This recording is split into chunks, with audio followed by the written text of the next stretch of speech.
Meet the editors. രാജി ആവശ്യം ന്യായമോ എന്നാണ് ചോദ്യം.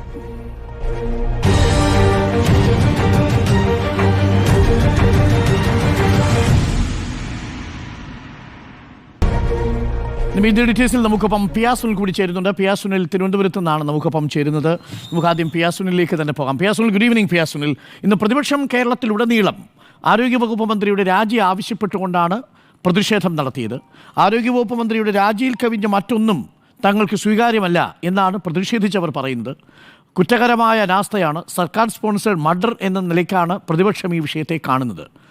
ആരോഗ്യവകുപ്പ് മന്ത്രിയുടെ രാജി ആവശ്യം ന്യായമാണോ?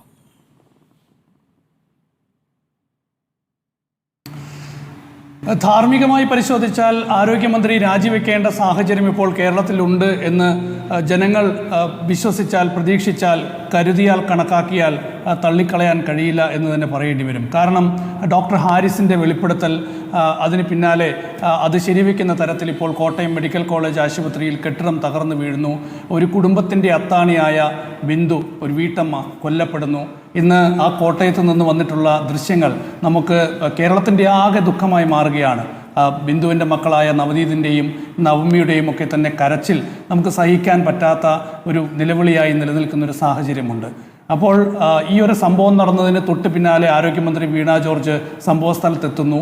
ഈ കെട്ടിടത്തിൽ ആരും തന്നെ ഇല്ല, ഈ കെട്ടിടം ഉപയോഗിക്കുന്നില്ല, ഈ കെട്ടിടത്തിൽ ഏതെങ്കിലും രോഗികളെ അഡ്മിറ്റ് ചെയ്യുന്നില്ല, ഇവിടുത്തെ ബാത്റൂമുകൾ ഉപയോഗിക്കുന്നില്ല എന്നൊക്കെ മാധ്യമങ്ങളോട് തുറന്നു പറയുന്നു. പക്ഷേ തൊട്ട് പിന്നാലെ വന്ന കാഴ്ചകൾ എന്താണ്? ഇന്ന് പത്രങ്ങളിലൊക്കെ തന്നെ അതിന് തെളിവുകളുണ്ട്.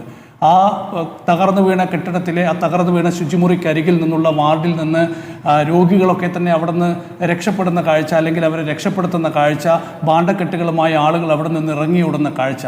അപ്പോൾ ആരോഗ്യമന്ത്രി ജനങ്ങളെ തെറ്റിദ്ധരിപ്പിച്ചു, കേരളത്തെ തെറ്റിദ്ധരിപ്പിച്ചു എന്നൊക്കെയുള്ള പ്രതിപക്ഷ ആരോപണങ്ങൾക്ക് ശക്തി പകരുന്ന തരത്തിലുള്ള തെളിവുകൾ പുറത്തു വരികയാണ്. മുൻപ് മന്ത്രിയായിരുന്ന ശിവദാസ് മേനോൻ പറഞ്ഞതുപോലെ നവജാത ശിശുവിനും അതുപോലെ തന്നെ മൃതദേഹത്തിനും ഒഴിച്ച് മനുഷ്യരായ എല്ലാവർക്കും തെറ്റുകൾ പറ്റും. പക്ഷേ ആ തെറ്റുകൾ അഡ്മിറ്റ് ചെയ്ത് അത് പരിഹരിച്ച് മുന്നോട്ട് പോവുക എന്നതാണ് വളരെ പ്രധാനപ്പെട്ടൊരു കാര്യം. അതാണ് ഏറ്റവും വലിയൊരു ചോദ്യമായി ഇവിടെ നിലനിൽക്കുന്നത്. ഡോക്ടർ ഹാരിസ് ഉയർത്തിയിട്ടുള്ള ഒരുപാട് വിഷയങ്ങൾ, ആരോഗ്യ മേഖല, കേരളത്തിൻ്റെ ആരോഗ്യരംഗം ഒന്നാമതാണ് എന്ന് നമ്മൾ പറയുമ്പോൾ, അത് മറ്റ് സംസ്ഥാനങ്ങളുമായി താരതമ്യം ചെയ്യുമ്പോൾ തീർച്ചയായും കേന്ദ്ര സർക്കാരിൻ്റെയൊക്കെ കണക്കുകളുടെ അടിസ്ഥാനത്തിൽ നമുക്ക് പറയാം കേരളം ആരോഗ്യരംഗത്ത് ഒന്നാമതാണ് എന്ന്. പക്ഷേ കേരളത്തിലെ ആരോഗ്യരംഗത്ത് പരിഹരിക്കപ്പെടാത്ത ഒരുപാട് വിഷയങ്ങൾ തുടരുന്നു എന്ന യാഥാർത്ഥ്യം ഡോക്ടർ ഹാരിസ് തുറന്നു പറയുന്നു. അപ്പോൾ പിന്നീട് കണ്ട കാഴ്ച ഡോക്ടർ ഹാരിസിനെ കുറ്റപ്പെടുത്തുന്ന സാഹചര്യങ്ങളാണ്, ഡോക്ടർ ഹാരിസിനെ ഒറ്റതിരിഞ്ഞ് ആക്രമിക്കുന്ന സാഹചര്യങ്ങളാണ്, ഡോക്ടർ ഹാരിസ് ചട്ടം ലംഘിച്ചു എന്നുള്ള ആരോപണങ്ങളാണ്. പക്ഷേ പിന്നീട് അത് ശരിവെക്കുന്ന തരത്തിൽ ഇപ്പോൾ ഈ കോട്ടയത്ത് ഈ ഒരു സംഭവം ഉണ്ടാകുന്നു.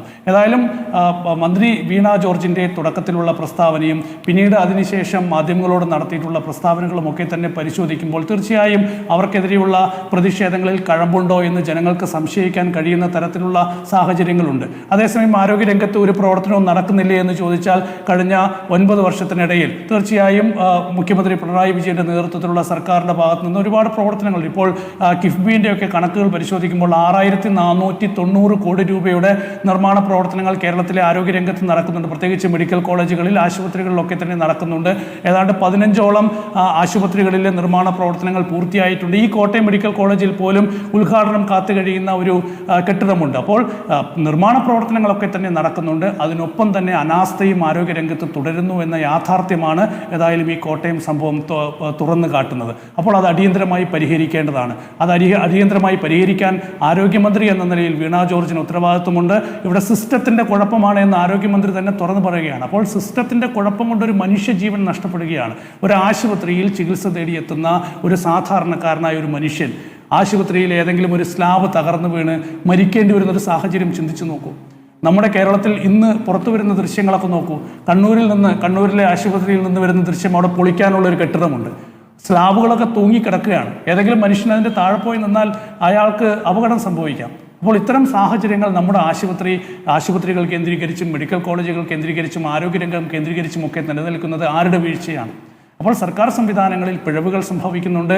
ഇതിൽ ബ്യൂറോക്രസിയുടെ പിഴവാണെങ്കിൽ അത് സർക്കാർ തിരുത്തേണ്ടതാണ്, തിരുത്തി മുന്നോട്ട് പോകേണ്ടതാണ്. അപ്പോൾ നേരത്തെ ശിവദാസ് മേനോനൊക്കെ തന്നെ പറഞ്ഞതുപോലെ ഈ പിഴവുകൾ സംഭവിക്കുമ്പോൾ അത് തിരുത്തി മുന്നോട്ട് പോകാനുള്ള ഒരു സംവിധാനം ഉണ്ടാകണം. ജി സുധാകരൻ പറഞ്ഞതുപോലെ കേരളം ഒന്നാമതാണ് എന്ന് നമ്മൾ പറഞ്ഞതുകൊണ്ട് കാര്യമില്ല. അതൊരു PR വർക്കിലൂടെ ഉണ്ടാകേണ്ട കാര്യമല്ല. അത് ജനങ്ങളാണ് പറയേണ്ടത് കേരളം ഒന്നാമതാണ് എന്ന്. അപ്പോൾ ഈ ആശുപത്രിയിലേക്ക് തന്നെ വരുന്ന 60% സാധാരണക്കാർ ആശ്രയിക്കുന്ന സർക്കാർ സംവിധാനങ്ങളാണ്. അപ്പോൾ അവിടെ ഈ സർക്കാർ ആശുപത്രികളിലെ സംവിധാനങ്ങൾ മെച്ചപ്പെടേണ്ടത് അത്യാവശ്യമാണ്. ജനങ്ങളെ നേരിട്ട് ബാധിക്കുന്ന വിഷയമാണ്, അവരുടെ ചികിത്സയുമായി ബന്ധപ്പെട്ട വിഷയമാണ്. കേരളം പോലെയുള്ളൊരു സംസ്ഥാനത്ത് ഒരുപാട് രോഗങ്ങൾ പടർന്നു പിടിക്കുന്ന സാഹചര്യമുണ്ട്. കോവിഡ് കാലത്തൊക്കെ തന്നെ വളരെ മികച്ച പ്രവർത്തനമാണ് കേരളത്തിലെ സർക്കാർ സ്വീകരിച്ചത്, ആരോഗ്യരംഗം സ്വീകരിച്ചത്. അതിൻ്റെയൊക്കെ അടിസ്ഥാനത്തിലാണ് തുടർ ഭരണം സർക്കാരിന് ലഭിക്കുന്ന ഒരു സാഹചര്യമൊക്കെ തന്നെ ഉണ്ടായത്. പക്ഷേ അപ്പോഴും ആരോഗ്യരംഗത്ത് ഒരുപാട് പ്രശ്നങ്ങൾ നിലനിൽക്കുന്ന സാഹചര്യം അടിയന്തരമായി അഡ്രസ്സ് ചെയ്യേണ്ടതാണ്, അത് പരിഹരിക്കപ്പെടേണ്ടതാണ്. അവിടെ ആരോഗ്യമന്ത്രി രാജിവെക്കണം എന്ന ആവശ്യം പ്രതിപക്ഷം ഉയർത്തുന്നത് തീർച്ചയായും രാഷ്ട്രീയ സാഹചര്യങ്ങൾ കൂടിയുണ്ട്. പഞ്ചായത്ത് തെരഞ്ഞെടുപ്പ് വരാൻ പോവുകയാണ്, നിയമസഭാ തെരഞ്ഞെടുപ്പിന് 1 വർഷത്തിൽ താഴെ മാത്രമേ സമയമുള്ളൂ. അപ്പോൾ ഇങ്ങനെയൊരു സമയത്ത് തീർച്ചയായും പ്രതിപക്ഷം ഇങ്ങനെയൊരു ആവശ്യം വളരെ ശക്തമായി ഉയർത്തുമ്പോൾ അതിന് രാഷ്ട്രീയമായി വലിയ പ്രാധാന്യമുണ്ട്. നമുക്കറിയാം, ഉമ്മൻചാണ്ടി സർക്കാരിൻ്റെ അവസാന കാലത്ത് സോളാർ വിഷയവുമായി ബന്ധപ്പെട്ട് കേരളത്തിൽ പ്രതിഷേധം ആളിക്കത്തി. അപ്പോൾ ആ പ്രതിഷേധത്തിന് സമാനമായ തരത്തിൽ പ്രതിപക്ഷം ഇന്ന് കേരളത്തിലെ എല്ലാ മേഖലകളിലും ആരോഗ്യരംഗത്തെ വിഷയങ്ങൾ ചൂണ്ടിക്കാണിച്ച് പ്രക്ഷോഭത്തിനിറങ്ങുകയാണ്. ആരോഗ്യമന്ത്രി രാജിവെക്കണം എന്നാവശ്യപ്പെടുകയാണ്. അതായാലും CPM അത് തള്ളിയിട്ടുണ്ട്. പക്ഷേ ഏറ്റവും പ്രധാനപ്പെട്ട ഒരു വിഷയം എന്നത് ഈ ആരോഗ്യരംഗത്ത് വിഷയങ്ങളുണ്ട്, പ്രശ്നങ്ങളുണ്ട്, പോരായ്മകളുണ്ട് എന്ന യാഥാർത്ഥ്യം നിലനിൽക്കുകയാണ്. അത് മറച്ചു വെച്ചുകൊണ്ട് ഒരിക്കലും സർക്കാരിന് മുന്നോട്ട് പോകാൻ കഴിയുകയില്ല. അത് പരിഹരിക്കപ്പെടേണ്ടത് തന്നെയാണ്. അവിടെ പ്രതിഷേധങ്ങൾ ശക്തമാകുമ്പോഴും ആ പ്രശ്നങ്ങൾ പരിഹരിച്ച് മുന്നോട്ട് പോകണം. അവിടെ ആരോഗ്യമന്ത്രിയുടെ രാജിയാണ് ആവശ്യമെങ്കിൽ ആ നടപടി സ്വീകരിച്ച് സർക്കാർ മുന്നോട്ട് പോകണം എന്ന് തന്നെയാണ് ഞാൻ പറയുന്നത്. കാരണം ജനങ്ങളാണ് എല്ലാറ്റിനും മുകളിൽ, ജനങ്ങൾക്ക് താഴെയാണ് രാജ്യത്തെ കോടതികൾ പോലും. അപ്പോൾ ജനങ്ങൾ വിശ്വാസത്തിലെടുത്ത് ജനങ്ങൾക്ക് വേണ്ടി നിലകൊള്ളുന്ന ഒരു സർക്കാർ സംവിധാനമായി മാറണം. കമ്മ്യൂണിസ്റ്റുകാർ അല്ലെങ്കിൽ ഒരു കമ്മ്യൂണിസ്റ്റ് സംവിധാനം എന്നത് ജനങ്ങളെ ഹൃദയത്തോട് ചേർത്ത് വയ്ക്കുന്ന ഒരു സംവിധാനം എന്നാണല്ലോ നമ്മളൊക്കെ തന്നെ വിലയിരുത്തുന്നത്. അപ്പോൾ അങ്ങനെ ജനങ്ങൾക്കൊരു പ്രതീക്ഷ ഉണ്ടാകുന്നത് അത് തകരുന്ന രീതിയിലുള്ള ഒരു നടപടിയോ സാഹചര്യമോ ഉണ്ടാകാൻ പാടില്ല. തീർച്ചയായും ആരോഗ്യരംഗത്ത് പ്രവർത്തിച്ച മന്ത്രിമാരൊക്കെ തന്നെ മുൻപ് പലതരത്തിലുള്ള വിമർശനങ്ങൾ നേരിട്ടിട്ടുണ്ട്. ആരോഗ്യരംഗം എന്ന് പറയുന്നത് തൊട്ടാൽ കൈകൊള്ളുന്ന ഒരു വകുപ്പാണെന്നൊക്കെ തന്നെ പലരും പറയാറുണ്ട്. VM സുധീരനെ പോലുള്ള ആളുകൾ ആരോഗ്യമന്ത്രിയായിരുന്ന സമയത്തൊക്കെ തന്നെ മികച്ച രീതിയിൽ പ്രവർത്തിച്ചു എന്ന് പറയുന്നു. KK ശൈലജയുടെ കാലത്ത് മികച്ച രീതിയിൽ പ്രവർത്തിച്ചിട്ടുണ്ട്. എന്നാൽ ആരോഗ്യ വകുപ്പൊക്കെ തന്നെ. ഏതായാലും ഈ രംഗത്ത് ഒരുപാട് പ്രശ്നങ്ങളുണ്ട്, അത് അടിയന്തരമായി പരിഹരിക്കേണ്ടതാണ്. ആരോഗ്യമന്ത്രിമാർ ഏത് മന്ത്രിയായാലും ജനപ്രതിനിധിയായാലും അവർ മികച്ച രീതിയിൽ ജനങ്ങളെ വിശ്വാസത്തിലെടുത്തുകൊണ്ട് അവരുടെ പ്രശ്നങ്ങൾ പരിഹരിച്ചുകൊണ്ട് മുന്നോട്ട് പോയെങ്കിൽ മാത്രമേ മന്ത്രി അല്ലാതാകുന്ന ഒരു കാലത്തും ജനങ്ങൾ അംഗീകരിക്കപ്പെടുന്ന വ്യക്തികളായി നേതാക്കളായി അവർ തുടരുകയുള്ളൂ. ഭരണം എന്നുള്ളത് എന്നത്തേക്കുമുള്ള ഒരു സംവിധാനമല്ല, മന്ത്രിസ്ഥാനം എന്നുള്ളത് എന്നത്തേക്കുമുള്ള ഒരു സംവിധാനമല്ല. അതുകൊണ്ട് ജനങ്ങളുടെ പ്രശ്നങ്ങൾ അടിയന്തരമായി പരിഹരിക്കുകയും അവരെ വിശ്വാസത്തിലെടുക്കുകയും അവരുടെ ഇത്തരം വിഷയങ്ങളിൽ ശക്തമായ നടപടി എടുക്കുകയും വേണം. അതിന് ഒരുപക്ഷെ മന്ത്രിയുടെ രാജിയാണെങ്കിൽ ആ രാജി അംഗീകരിച്ചുകൊണ്ട് മുന്നോട്ട് പോയി പിഴവുകൾ തിരുത്തണമെന്നതാണ് എൻ്റെ അഭിപ്രായം. രാജി ആവശ്യം ന്യായമോ എന്നാണ് ചോദ്യം. സുജയ, ആരോഗ്യവകുപ്പ് മന്ത്രിയുടെ രാജിയാണ് പ്രതിഷേധം ആവശ്യപ്പെടുന്നത്, പ്രതിപക്ഷം ആവശ്യപ്പെടുന്നത്. യൂത്ത് കോൺഗ്രസ് ഒക്കെ പറയുന്നത് രാജിവെക്കാതെ ഈ പ്രതിഷേധം അവസാനിപ്പിക്കില്ല എന്നാണ്. രാജിയാണോ ആവശ്യം ഈ ഘട്ടത്തിൽ? രാജ്യാവശ്യം ഇപ്പോൾ ഒരു പ്രതിപക്ഷം സർക്കാരിന്റെ അവസാന വർഷത്തിലേക്ക് എത്തുന്നു. മാത്രമല്ല ഒരു തുടർഭരണത്തിലൂടെ പോകുന്ന ഒരു സർക്കാരാണ്.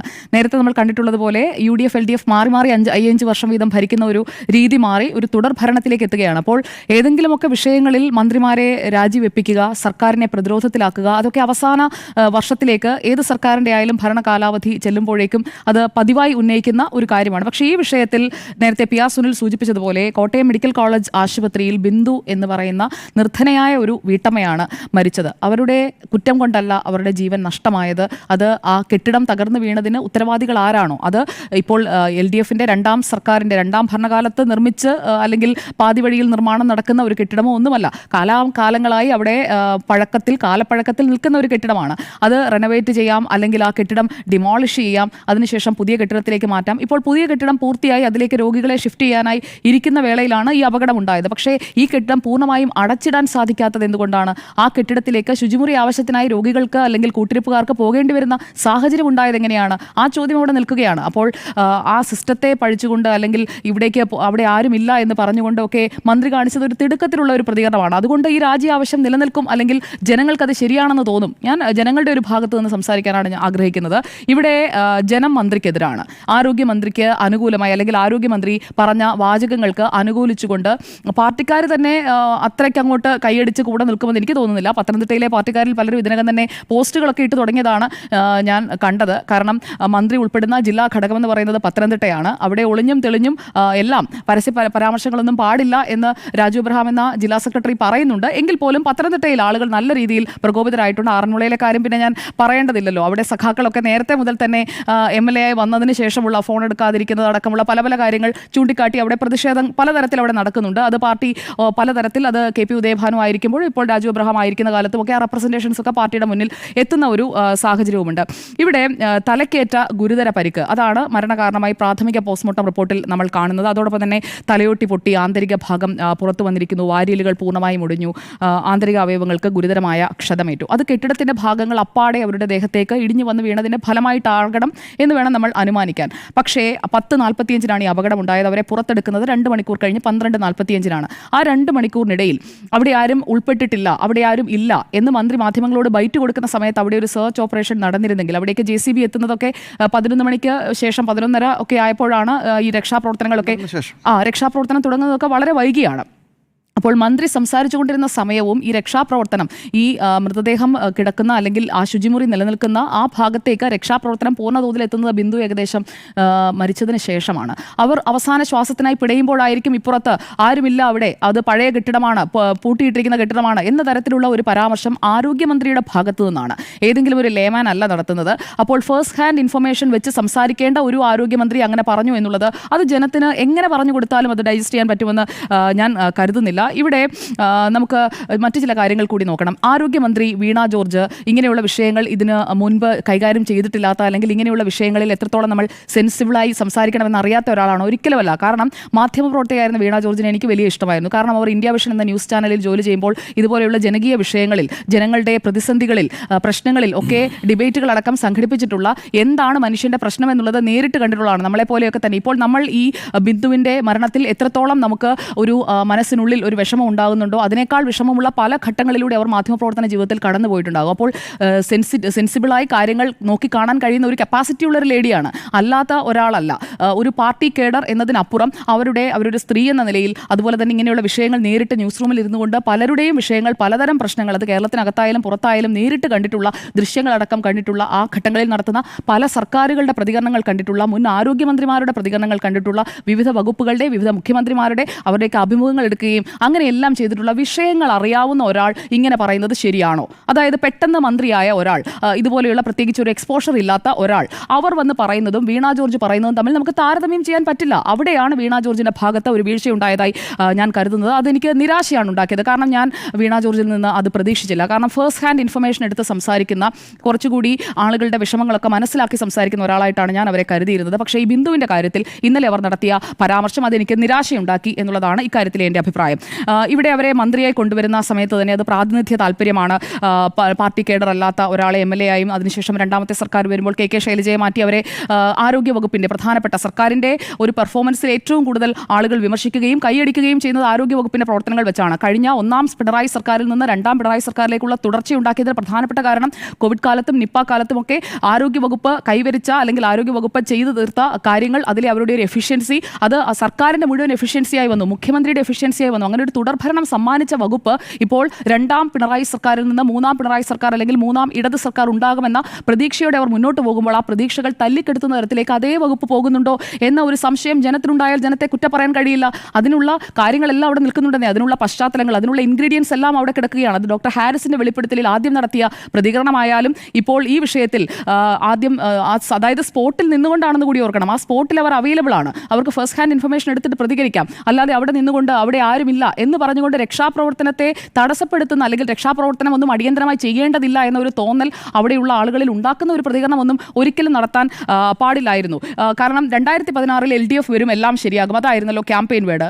അതിനുശേഷം രണ്ടാമത്തേതാണല്ലോ ഉറപ്പാണ് LDF. അപ്പോൾ എല്ലാം LDF വരും, എല്ലാം ശരിയാകും. ആ പ്രചാരണത്തിനൊപ്പം കഴിഞ്ഞ UDF സർക്കാരിന്റെ കെടുതികളിലൊക്കെ മടുത്ത ജനം വോട്ട് ചെയ്ത് ജയിപ്പിച്ച് MLA ആക്കുന്നു, അവരെയും MLA ആക്കുന്നു. അതുപോലെ തന്നെ ഇടത് സർക്കാർ ഫോം ചെയ്യുന്നതിന് ആവശ്യമായ ഭൂരിപക്ഷം അവർക്ക് കിട്ടുകയും ചെയ്യുന്നു. അപ്പോഴൊക്കെ വിലയിരുത്തപ്പെട്ടത് പാർട്ടിക്കുള്ളിൽ നിന്ന് തന്നെ ഇവരെ MLA ആക്കുന്നതിന്, അവിടെ മത്സരിപ്പിക്കുന്നതിന് പാർട്ടിയും പള്ളിയും തമ്മിലുള്ള ഒരു പാലമാണ്. ആ രീതിയിലൊക്കെയാണ് പത്തനംതിട്ടയിൽ അവതരിപ്പിച്ചതായി ഞാൻ മനസ്സിലാക്കുന്നത്.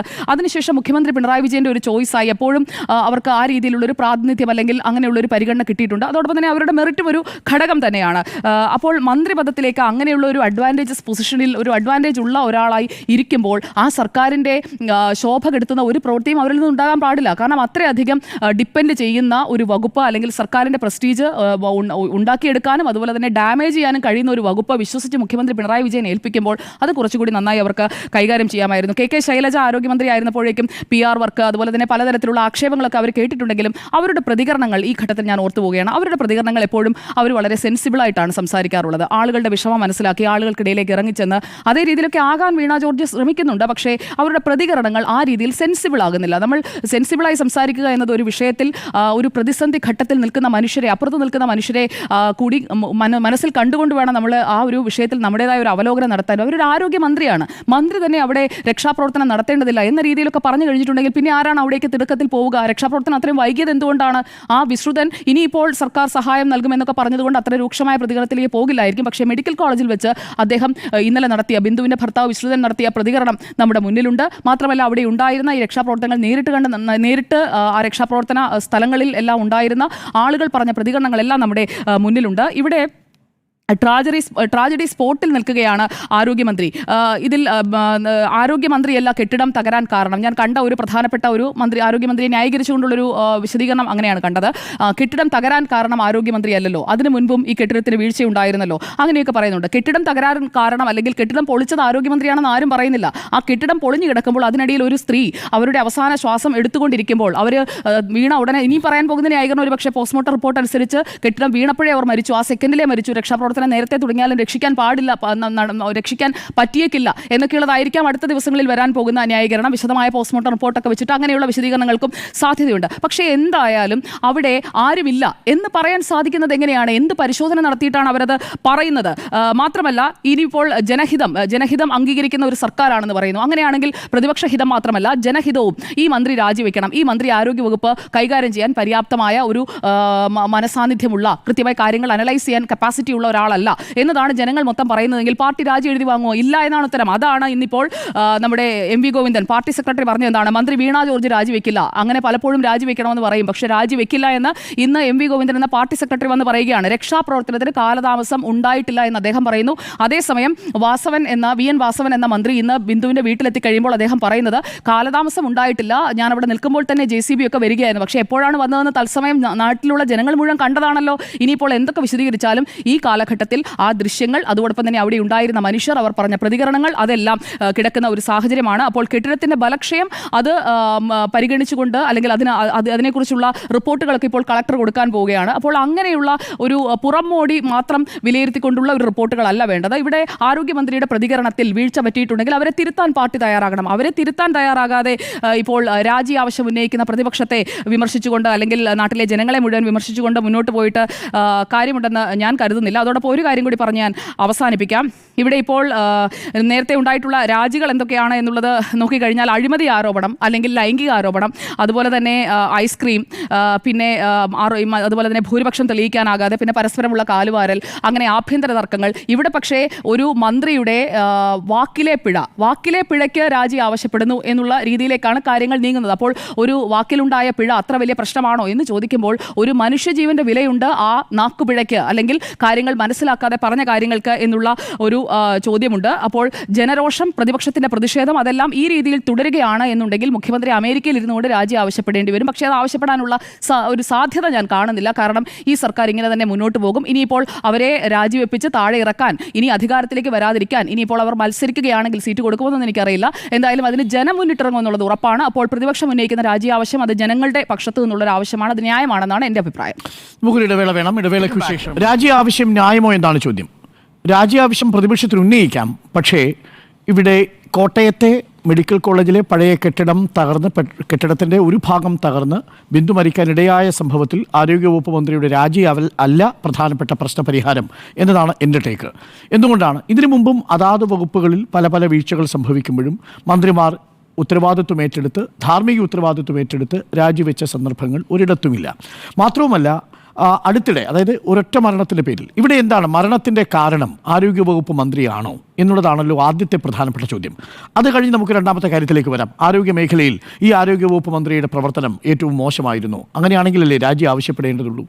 നോക്കൂ, ആ സമയത്ത് അപകടം നടക്കുന്ന സമയത്ത് നമ്മളെ നിരവധി ആളുകൾ തെറ്റിദ്ധരിപ്പിക്കാൻ ശ്രമിക്കുന്നതും നമ്മുടെ തന്നെ ഓഡിയോ ബൈറ്റിലുള്ളതുമായൊരു കാര്യം, ഈ തകർന്നു കിടക്കുന്ന കെട്ടിടാവശിഷ്ടങ്ങൾക്കിടയിൽ ബിന്ദുവിനെ പോലെ ഒരാൾ കുടുങ്ങിക്കിടപ്പില്ല എന്ന് ഒരു കാരണവശാലും മന്ത്രി പറഞ്ഞിട്ടില്ല. ഞാൻ പലതവണ ബൈറ്റ് എടുത്ത് നോക്കി. ബൈറ്റിൽ പറഞ്ഞിരുന്നത് 2 പേർക്ക് പരിക്കുണ്ട്, അതിൽ ആ 2 പരിക്കുകൾ സാരമുള്ളതല്ല എന്നുള്ളതാണ്. ആരാണ് പറയുന്നത്? ആരോഗ്യവകുപ്പ് മന്ത്രി. ആരാണ് ആരോഗ്യവകുപ്പ് മന്ത്രിക്ക് ഇത് പറഞ്ഞു കൊടുക്കുന്നത്? അത് സൂപ്രണ്ടാണ്. ആ സൂപ്രണ്ടും അവിടെയുള്ള ഇന്നിപ്പോൾ ബിന്ദുവിൻ്റെ വീട്ടുകാരും പറയുന്നതനുസരിച്ച് രക്ഷാപ്രവർത്തനം നടത്താൻ അവിടെ വന്ന ഒരു ഉദ്യോഗസ്ഥനും, ഒരു ചുവന്ന കോട്ടിട്ടൊരു ഉദ്യോഗസ്ഥനും കൂടി ചേർന്നാണ് ഈ കാര്യങ്ങൾ അവിടെ ബ്രീഫ് ചെയ്യുന്നത്. അത് മന്ത്രിമാരോട് ബ്രീഫ് ചെയ്യുന്നതിന് മുമ്പ് നമ്മൾ മന്ത്രിമാരോട് ആവശ്യപ്പെടുകയാണ് ചെയ്യുന്നത്, എന്താണ്, എത്ര പേര് അവിടെ കുടുങ്ങിക്കിടപ്പുണ്ട്. അവരുടെ പ്രാഥമികമായ വിവരം എന്ന് പറയുന്നത് ആ 2 പേരൊക്കെ പരിക്ക് പറ്റിയിട്ടുണ്ട്, അവരെ കൊണ്ടുപോയിട്ടുണ്ട്, സാരമുള്ളതല്ല. അതിനിടയിൽ ആരെങ്കിലും കുടുങ്ങിക്കിടപ്പുണ്ടോ, കുടുങ്ങിക്കിടപ്പില്ലേ എന്ന കാര്യത്തിൽ ഡിസിസീവായ ഒരു തീരുമാനം ആരോഗ്യവകുപ്പ് മന്ത്രിയോ ഒപ്പം തന്നെ VN വാസുവിനോ പറയുന്നില്ല. ഞാൻ ആ ബൈറ്റ് പലതവണ ആവർത്തിച്ച് കേട്ടു. അതിൻ്റെ അടിയിൽ ആരും കിടപ്പില്ല, രക്ഷാപ്രവർത്തനം നിർത്താം എന്ന് VN വാസുവൻ പറഞ്ഞിട്ടില്ല, ആരോഗ്യവകുപ്പ് മന്ത്രി പറഞ്ഞിട്ടില്ല. ആ ബൈറ്റ് ഞാൻ പല ചാനലുകൾ എടുത്തു നോക്കി. ഇനി നമ്മളുടെ മാത്രം മിസ്സിംഗ് ആണോ, മറ്റേതും ചാനലുകളിലുണ്ടോ എന്ന് നമ്മൾ നോക്കി. ഒരു ചാനലിലെ ഓഡിയോ ബൈറ്റിലും അങ്ങനെ ആരോഗ്യവകുപ്പ് മന്ത്രി രക്ഷാപ്രവർത്തനം നിർത്താൻ ആവശ്യപ്പെട്ടിട്ടില്ല. 2, VN വാസുവനും രക്ഷാപ്രവർത്തനം നിർത്താൻ ആവശ്യപ്പെട്ടിട്ടില്ല. എന്നാൽ അടിയിലൊരാൾ കൂടി കിടപ്പുണ്ടോ എന്നുള്ളൊരു കാര്യം അവർ പറഞ്ഞിട്ടുമില്ല. കാരണം അത് അവർക്ക് കിട്ടിയിരിക്കുന്ന ഇൻഫർമേഷൻ അല്ല. അവർക്ക് കിട്ടിയ പ്രാഥമിക ഇൻഫർമേഷൻ കൈമാറുന്നു.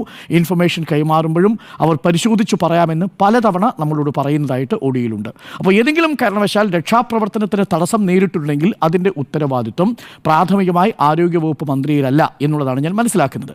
ഇനി ഒരു കാര്യം കൂടി ഞാൻ പ്രേക്ഷകരോട് പറയാം. അപകടം നടക്കുന്നത് 10:35. ആരോഗ്യവകുപ്പ് മന്ത്രി അവിടെ എത്തുന്നത് 11:10 കൂടിയാണെന്നാണ് ഞാൻ മനസ്സിലാക്കുന്നത്. പിന്നീടാണ് VN വാസുവൻ അവിടെ എത്തുന്നത്. VN വാസുവൻ എത്തുന്നു. ആ സമയത്ത് തന്നെ കാര്യങ്ങൾ വിശദീകരിക്കാൻ ശ്രമിക്കുന്നുണ്ട്. കാര്യങ്ങൾ ഞാൻ ഇത്രയും പറഞ്ഞതിൽ ആർക്കും ഒബ്ജക്ഷൻ ഇല്ല. ഒരു കാര്യത്തിലുണ്ട്. അതായത് 11:22 മന്ത്രി വീണ ജോർജ് മാധ്യമങ്ങളോട് ബ്രീഫ് ചെയ്ത് തുടങ്ങിയിട്ട് അപ്പോൾ കുറച്ച് സമയമായി. 11:22 മന്ത്രി വീണ ജോർജ് പറഞ്ഞത് അടച്ചിട്ടിരുന്ന ബാത്റൂമിന്റെ ഭാഗം എന്നതാണ്. അപ്പോൾ ഇങ്ങനെ അടച്ചിട്ടിരുന്ന ബാത്റൂമിൽ എങ്ങനെയാണ് ഇവർ കയറുക? അത് രണ്ടാമത്തെ കാര്യമാണ്. ഇത് രണ്ടാമത്തെ കാര്യമല്ല, ആ ബാത്റൂമിലാണ് അവർ മരിച്ചത്. രക്ഷാപ്രവർത്തനം നിർത്തിവെക്കാൻ പറഞ്ഞു എന്നല്ല, തുടങ്ങാൻ വൈകി. ഞാൻ തുടങ്ങിയിട്ടല്ലേ ഉള്ളൂ. കേൾക്കൂ, എന്റെ വാദം ഖണ്ഡിക്കുന്നതല്ല. രക്ഷാപ്രവർത്തനം നിർത്തിവെക്കാൻ ആരോഗ്യവകുപ്പ് മന്ത്രി പറഞ്ഞിട്ടുണ്ടോ? ഇല്ല. പഴയ കെട്ടിടമാണ്, അടച്ചിട്ടിരുന്ന ബാത്റൂമിന്റെ ഭാഗമാണ് എന്ന് പറയുന്നു. ഗുരുതര സാഹചര്യമില്ല എന്ന് പറയുന്നു. അതുകൊണ്ടാണ് രക്ഷാപ്രവർത്തനം വൈകിയത്. ഞാൻ ചോദിക്കുന്ന ഈ കാര്യത്തിന് ആരോഗ്യവകുപ്പ് മന്ത്രി രാജിവെക്കണം എന്ന് പറയുമ്പോൾ ആരോഗ്യവകുപ്പ് മന്ത്രി ഈ രക്ഷാപ്രവർത്തനം വൈകിപ്പിച്ചു എന്നാണല്ലോ പറയുന്നത്. വൈകിപ്പിച്ചിട്ടില്ല എന്നതാണ് എന്റെ വാദം. വൈകിപ്പിച്ചു എന്ന് പറയാനുള്ള കാരണം എന്താ? ഗുരുതര സാഹചര്യമില്ല എന്ന് ആരോഗ്യമന്ത്രി പറഞ്ഞതുകൊണ്ടാണ് അവിടേക്ക് JCB അടക്കം എത്താൻ വൈകിയത്. അവിടെ ആ കെട്ടിടത്തിൽ ഗുരുതര സാഹചര്യമില്ല, അങ്ങനെയാണ് പറഞ്ഞത്. പരിക്കു പറ്റിയ 2 പേർക്ക് സാരമായ പരിക്കില്ല. ഞാൻ ഓഡിയോ ബൈറ്റ് പലതവണ ആവർത്തിച്ച് കേട്ടതാണ്. രക്ഷാപ്രവർത്തനം ഞാനും കേട്ടതാണ്.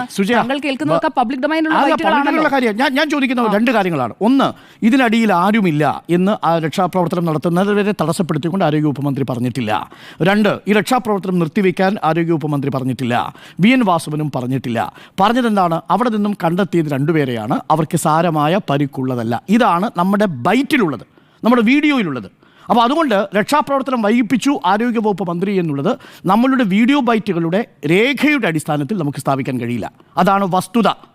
ആ വസ്തുതയെ നമ്മളിനി എത്രമാത്രം ചിത്രീകരിച്ചാലും ആ വസ്തുതയല്ലാതായി മാറുന്നില്ല. അപ്പോൾ നമുക്കൊരു ചോദ്യം ചോദിക്കാം. 2 പേർ മാത്രമേ ഉള്ളൂ, അത് പരിശോധിക്കട്ടെ എന്നാണ് അവർ പറയുന്നത്. പരിശോധിക്കണം എന്നാണ് പറയുന്നത്. ആ സമയത്താണ് നമ്മൾ JCBയുടെ കാര്യം പറയുന്നത്. ഇതാണ് പോയിന്റ് നമ്പർ 2.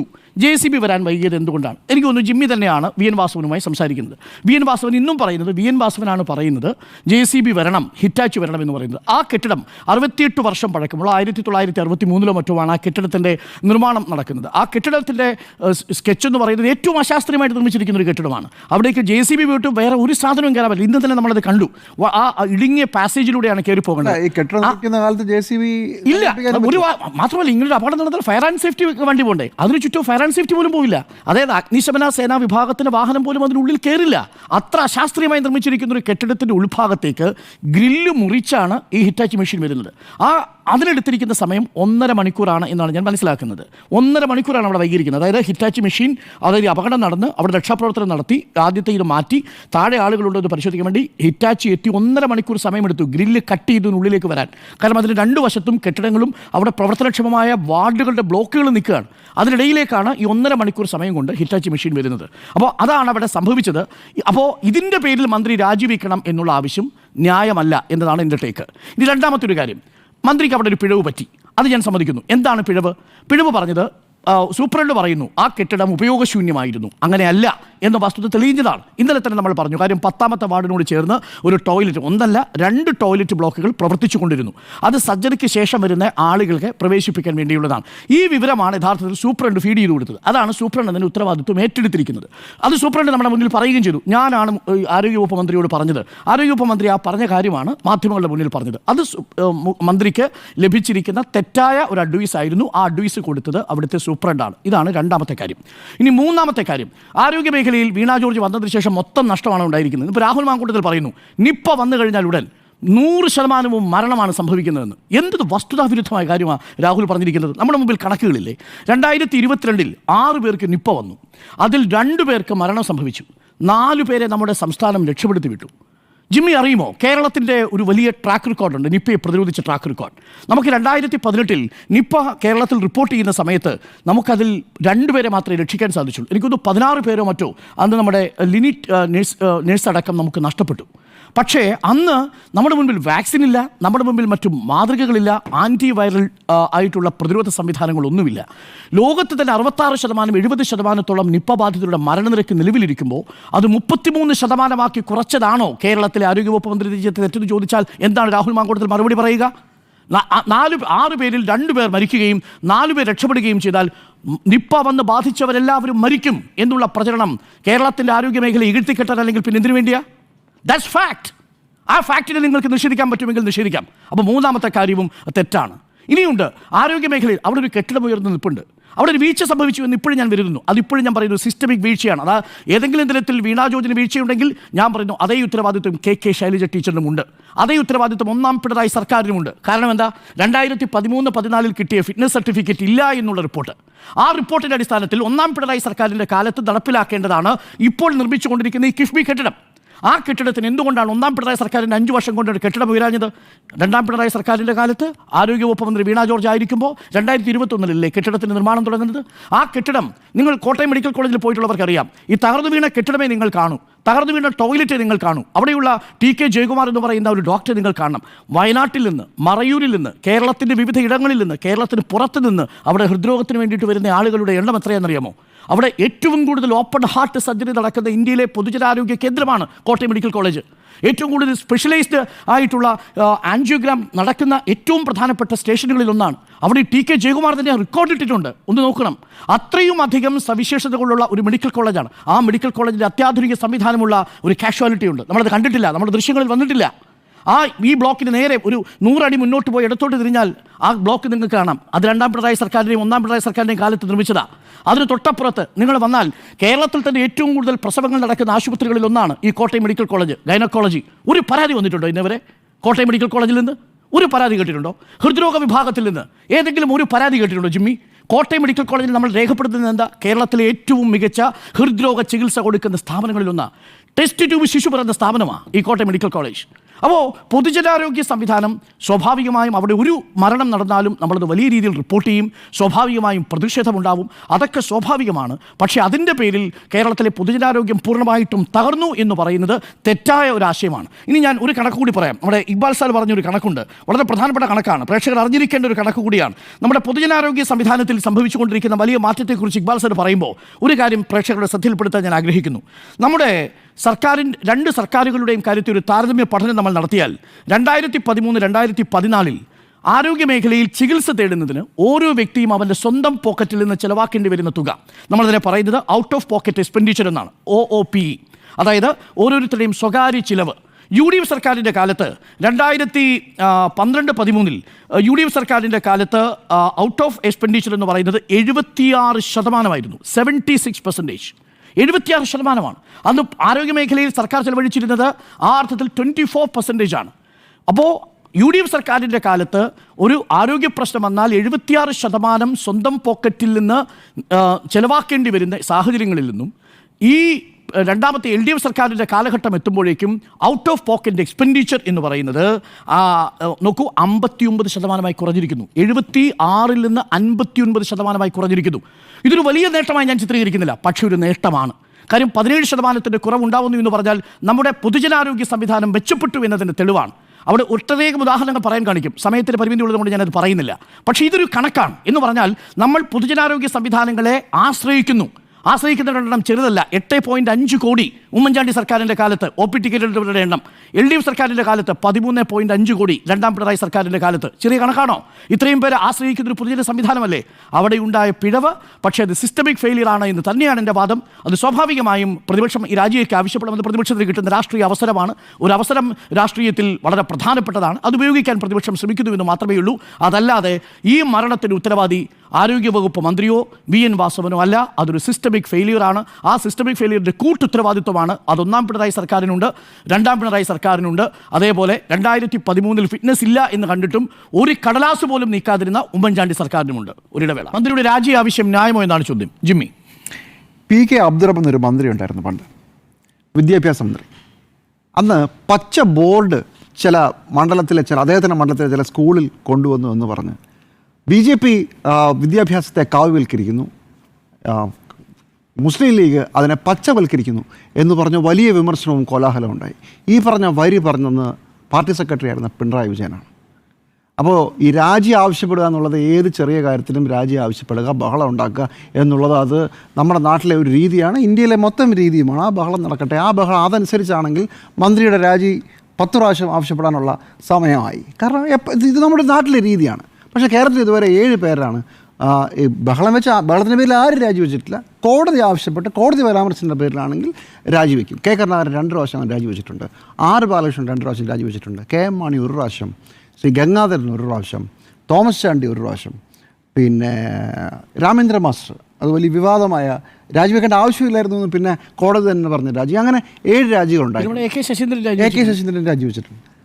അതെ, ഇ പി ജയരാജൻ. അപ്പോൾ ഈ വിഷയത്തിൽ നമ്മുടെ രാജി ആവശ്യം ന്യായമാണോ എന്ന് ചോദിച്ചാൽ ഈ രാജി ആവശ്യം എല്ലാവരും ചെയ്തിട്ടുണ്ട്. അതുകൊണ്ട് ഈ കാര്യത്തിൽ രാജി ആവശ്യപ്പെടുന്നതിൽ ഒരു കുഴപ്പമില്ല. അതാണ് നമ്മുടെ നാട്ടിലെ രീതി. ഇടതുപക്ഷവും ചെയ്തിട്ടുണ്ട്, കോൺഗ്രസും അതുകൊണ്ട് അങ്ങനെ തന്നെ ചെയ്യുന്നു എന്നുള്ളതാണ്. പക്ഷേ ഒരു പ്രധാനപ്പെട്ട വിഷയം ഇതിനകത്തുള്ളത്, ഈ കാര്യത്തിൽ ഇന്നലെ മന്ത്രി എന്തെങ്കിലും കുഴപ്പം കാണിച്ചതുകൊണ്ട് അവിടെ രക്ഷാപ്രവർത്തനം തടസ്സപ്പെട്ടു എന്നൊരു നിലപാട് എനിക്ക് ഇന്നലെയുമില്ല, ഞാൻ ഇന്നും ആ നിലപാട് എടുക്കുന്നില്ല. പക്ഷേ അതിനുശേഷം എന്താണ് നടന്നത്? 2013 കടലാസിനെ കുറിച്ച് നേരത്തെ ഡോക്ടർ അരുണും പറഞ്ഞു. ഈ 2013 രേഖ മന്ത്രി പറഞ്ഞ പ്രകാരമാണെങ്കിൽ കെട്ടിടത്തിൻ്റെ മേൽക്കൂരയ്ക്ക് ചില പ്രശ്നങ്ങളുണ്ട്, സീലിംഗ് അടർന്ന് വീഴും, കെട്ടിടമേ തകർന്ന് വീഴും എന്നുള്ളതല്ല ഈ ആദ്യത്തെ കടലാസ്. പോട്ടെ, പക്ഷേ എന്നാൽ ആ കടലാസൊക്കെ എടുത്തുകൊണ്ടൊന്നുമില്ല. അപ്പോൾ നമ്മൾ ഇന്നലെ ആവശ്യപ്പെട്ട ഒരു കാര്യം, ശരി, ഒരു കെട്ടിടം അപകടാവസ്ഥയിലാണെന്നുള്ള കടലാസുകളെല്ലാം കൊണ്ടുവന്നല്ലോ. കേരളത്തിൽ എത്ര ആശുപത്രി കെട്ടിടങ്ങൾ ഇതുപോലെ അപകടാവസ്ഥയിലുണ്ട്? അത് പരിഹരിക്കാനുള്ള നടപടി എടുക്കുമോ? അത് പുറത്തു വിടുമോ? ഇന്ന് വൈകുന്നേരമാകുന്നു, ആ വഴിക്ക് ഒരു ശ്രമം പോലും നടന്നിട്ടില്ല എന്നാണ് ഞാൻ മനസ്സിലാക്കുന്നത്. എൻ്റെ അറിവ് അങ്ങനെയാണ്. ഒരു സർക്കാർ, ഉത്തരവാദിത്തപ്പെട്ട സർക്കാർ അത് ചെയ്യേണ്ടിയിരുന്നത് അതല്ല ചെയ്തത്. പകരം അവർ ചെയ്തത് ഈ വിഷയത്തിൽ മരിച്ചുപോയ ആ സ്ത്രീയുടെ കുടുംബത്തെ സെറ്റിൽ ചെയ്യാനാണ് ശ്രമിച്ചത്. മന്ത്രി പോകുന്നു, മന്ത്രി പണം കൊടുക്കേണ്ടെന്നൊന്നുമല്ല പറയുന്നത്. ഞാൻ മനസ്സിലാക്കുന്നതനുസരിച്ച് വളരെ വലിയ തുകയുടെ കോമ്പൻസേഷൻ സർക്കാർ ചെയ്യാൻ പോകുന്നു. അത് അവരെ അറിയിച്ചിട്ടുമുണ്ട്.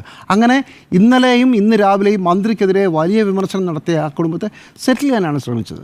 നമ്മുടെ മെഡിക്കൽ കോളേജ് ഡോക്ടർ ഈ വിഷയമുണ്ടാകുമ്പോൾ അദ്ദേഹത്തെ എന്താണ് ചെയ്തത്? അദ്ദേഹം വളരെ നല്ല മനുഷ്യനാണ്, അദ്ദേഹം നല്ലയാളാണ്, അദ്ദേഹം കിടിലമാണ് എന്ന് പറഞ്ഞ് അവിടെയും അദ്ദേഹത്തെ സെറ്റിൽ ചെയ്യാനാണ് ശ്രമിച്ചത്. അദ്ദേഹം പറഞ്ഞ വിഷയത്തിൻ്റെ ക്രച്ചിലേക്കല്ല ആദ്യം പോയത്. ഇവിടെയാണ് എനിക്ക് സർക്കാരിനോടും ആരോഗ്യ വകുപ്പിനോടും മന്ത്രിയോടുമുള്ള പ്രശ്നം. നിങ്ങൾ ഇന്ന് ചെയ്യേണ്ടത്, ഞങ്ങൾ പ്രതീക്ഷിച്ചത് നിങ്ങൾ സംസ്ഥാനത്ത് ഇതുപോലെ അപകടാവസ്ഥയിലായ കെട്ടിടങ്ങളെക്കുറിച്ച് ഒരു കണക്കെടുപ്പിന് നിർദ്ദേശം കൊടുക്കണമായിരുന്നു, അതിൻ്റെ കണക്കെടുക്കണമായിരുന്നു, അത് ജനങ്ങളോട് പറയണമായിരുന്നു. അത് ചെയ്തില്ല. എന്തുകൊണ്ടാണത് ചെയ്യാത്തത് എന്ന് മാത്രമല്ല, ഈ കാര്യത്തിൽ അവരുടെ കുടുംബത്തോടുള്ള നിങ്ങളുടെ ഐക്യദാർഢ്യം പ്രഖ്യാപിക്കുന്നതോടൊപ്പം ഈ കാര്യത്തിൽ ഞങ്ങൾ എന്താണ് ഇനി ഉടനെ ചെയ്യാൻ പോകുന്നത് എന്നതിനെക്കുറിച്ച് എന്തെങ്കിലുമൊക്കെ ഒരു കാര്യം പറയണമായിരുന്നു. ആ പറച്ചിൽ ഉണ്ടായില്ല.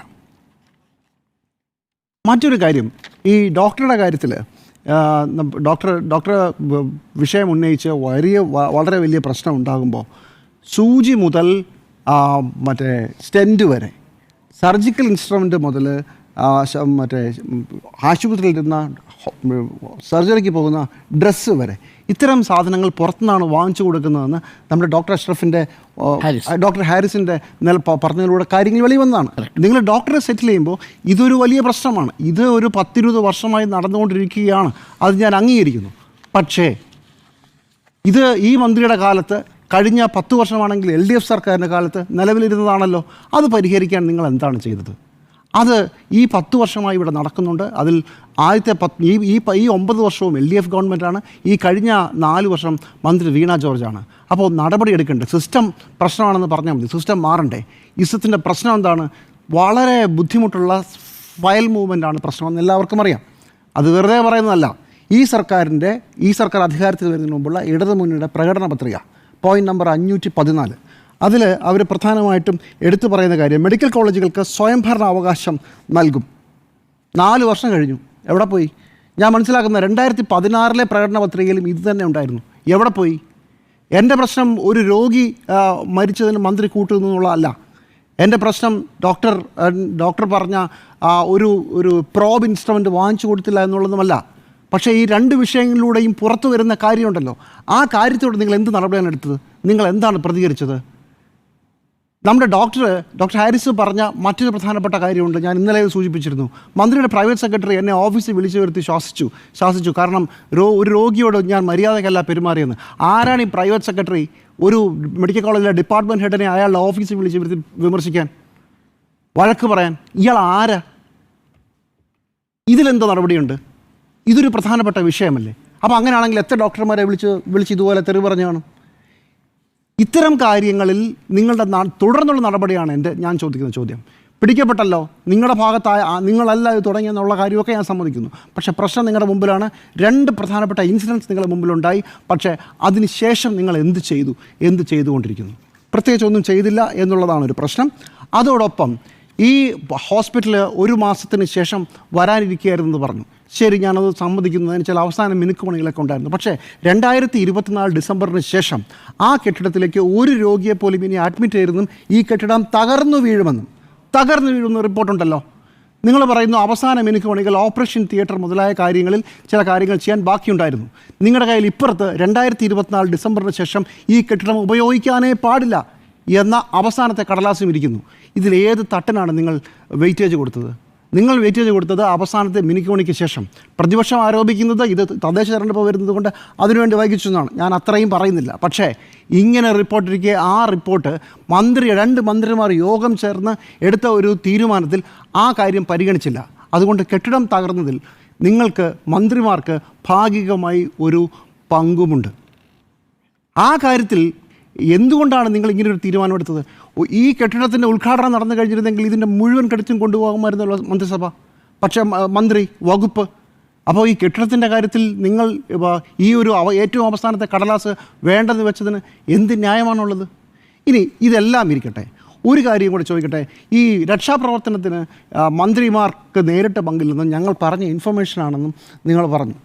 നമ്മളെല്ലാവരും കേട്ടതാണ്. അതുകൊണ്ട് എനിക്കൊരു അഭ്യർത്ഥനയോടെയുണ്ട്. ഇനിയെങ്കിലും ദയവ് ചെയ്ത് രക്ഷാപ്രവർത്തന സ്ഥലത്ത് വന്ന് നിന്നിട്ട് മന്ത്രിയുടെ നേതൃത്വത്തിൽ പരിപാടികൾ നടന്നു എന്ന് ഇനിയെങ്കിലും പറയരുത്. മന്ത്രിമാർ വെറും കാഴ്ചക്കാരാണ്. നിങ്ങൾ അവിടെ നിന്ന് കിട്ടുന്ന ഇൻഫർമേഷൻ മീഡിയയുടെ മുമ്പിൽ വിളമ്പുക മാത്രമാണ് ചെയ്യുന്നത്. നിങ്ങൾ തന്നെ ഇന്ന് സമ്മതിച്ചു. അതുകൊണ്ട് ദയവ് ചെയ്ത് ഇനി മന്ത്രി നേതൃത്വം കൊടുത്ത് രക്ഷാപ്രവർത്തനത്തെ സുഗമമായി നടത്തി എന്ന് പറയാതിരിക്കാനെങ്കിലും, രാജിയൊന്നും വെക്കണ്ട, പറയാതിരിക്കാനും എങ്കിലുമുള്ള ഒരു മര്യാദ കാണിക്കണം. ഓക്കെ, രാജി ആവശ്യം ന്യായമോ എന്നായിരുന്നു ചോദ്യം. 3 പേരുടെയും അഭിപ്രായം യെസ് എന്നാണ്, ഒരാളുടെ അഭിപ്രായം നോ എന്നാണ്.